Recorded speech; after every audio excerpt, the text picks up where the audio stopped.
Today I'm telling you the true story about the strange case of Albert Ostman, the 1924 Bigfoot kidnapping. In the world of North American folklore, Bigfoot stories are as numerous as the forests the creature supposedly inhabits. Hunters, hikers, and loggers have whispered tales of impossible footprints and towering silhouettes. But of all the stories, of all the encounters, sightings, and legends, none has ever matched the bizarre, unnerving, and remarkably detailed account of Albert Ostman, a Canadian prospector who insisted he had been abducted by a family of Sasquatch in the summer of 1924.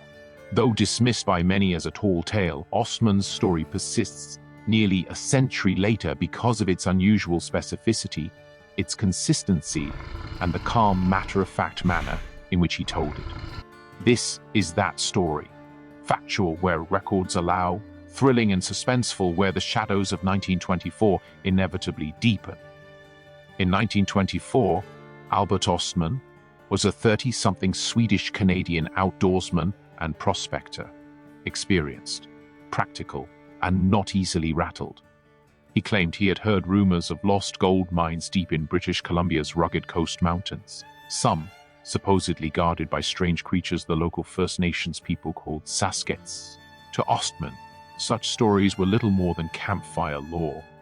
He set out alone from Toba Inlet, carrying only the essentials: a .30-06 rifle, a small amount of food, an iron pot, ammunition, a blanket roll, and a small canvas pack. The wilderness was vast, silent, and ancient, towering cedar stands, shadowed valleys, and slopes crawling with underbrush. For days he traveled deeper into the mountains, surveying the land for signs of gold. But as he pressed on, something else began surveying him. At first, it was subtle, just oddities in the night, a misplaced item, a half-eaten packet of food, a strange sound echoing through the dark. Ostman assumed it was a bear.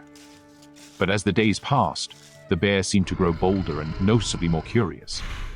Ostman stated that he found himself in a small valley or basin surrounded by mountain walls. There was only one narrow exit, a gap too high and steep to escape easily. And standing around him were four enormous hair-covered creatures. A family, the male towering close to 8 feet tall, huge-chested and barrel-shouldered, with long arms and a massive jaw. The female, shorter, but still larger than any human, with broad hips and an oddly expressive face. And two younger creatures, both tall but slimmer, curious and shy. They watched him with a mixture of caution and fascination. Ostman insisted he was never harmed. The creatures made no attempt to eat him or attack him.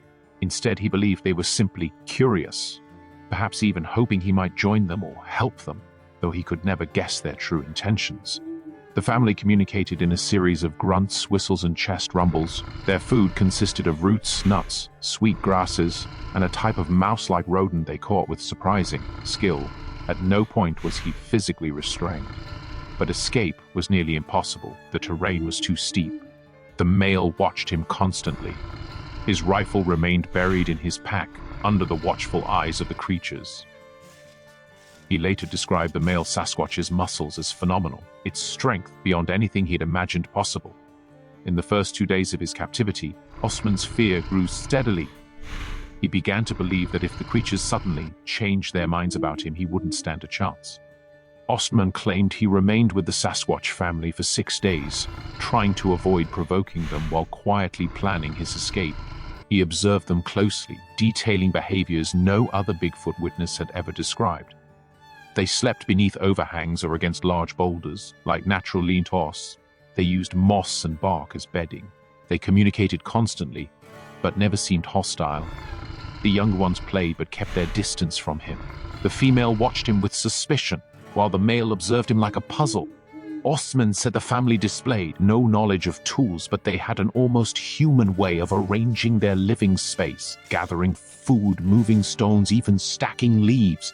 His greatest fear was that the huge male might become irritated with him. The male had shown territorial displays, slapping its chest, throwing its head back, and making thunderous vocalizations that echoed off the valley walls. Ostman realized something else: they were intelligent, not human, but not simply animal. And then came his chance. Albert Ostman smoked. and the adult male Sasquatch was deeply, obsessively fascinated by this strange human ritual. For days, the creature watched closely as Ostman rolled cigarettes and smoked them. Finally, it approached cautiously, grunting expectantly. Ostman understood. He offered the giant a handful of snuff tobacco. The Sasquatch seized it, studied it briefly, then poured the entire tin into its mouth. Within moments, the creature began coughing violently, stumbling, gagging, and roaring in distress. Ostman grabbed the opportunity. He sprinted for his rifle, slung it onto his shoulder, and fled toward the narrow, rocky exit of the basin. The female screamed. The younger ones scattered. The male, incapacitated by the tobacco, could not follow.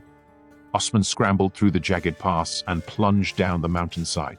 He ran until exhaustion overtook him, then staggered onward until he finally reached a logging camp, where men listened in disbelief as he told his story.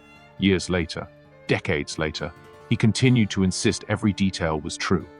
Ostman never told anyone his story for over 30 years. It wasn't until 1957, when Bigfoot researcher John Green contacted him, that he publicly revealed his account.